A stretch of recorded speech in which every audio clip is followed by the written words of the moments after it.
अस्सलामुअलैकुम, वेलकम करते हैं दुबई ब्रेकिंग न्यूज़ में। बड़ी खबर आप भाइयों के साथ शेयर करते चले। जितने भी पाकिस्तानी, इंडियन या बांग्लादेशी गैर मुल्की वर्कर्स हैं मुत्तहदा अरब अमारात दुबई या उसकी किसी भी रियासत में काम करते हैं, बिलखसूस ऐसे तमाम लोग जो कंपनियों में काम करते हैं और बिलखसूस ऐसे तमाम लोग जो लेबर के शोबों से ताल्लुक़ रखते हैं, ये वीडियो उनके लिए है। तनख्वाह और छुट्टी के हवाले से नया कानून आ चुका है। मुत्तहदा अरब अमारात दुबई हुकूमत की जानिब से नया नोटिफिकेशन भी जारी कर दिया गया है। मुकम्मल तफसीलात आप लोगों के साथ शेयर करने वाले हैं इसी शॉर्ट सी वीडियो में।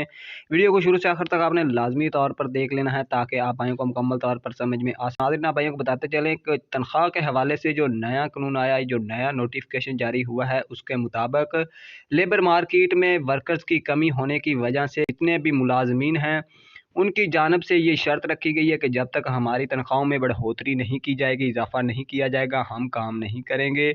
और 10 से 20% इजाफे की तवक्को की जा रही है। दूसरे नंबर पर नाज़रीन, छुट्टी के हवाले से जो नया कानून आया है उसके मुताबिक दुबई हुकूमत मुत्तहदा अरब अमारात हुकूमत का कहना है कि जितने भी गैर मुल्की 2-2 साल का अरसा गुजार चुके हैं मुत्तहदा अरब अमारात दुबई जो उसकी किसी भी रियासत में काम करते हुए, बिलखसूस ऐसे तमाम लोग जो कंपनियों में काम करते हैं, वो एक बार लाजमी अपने वतन एग्जिट हो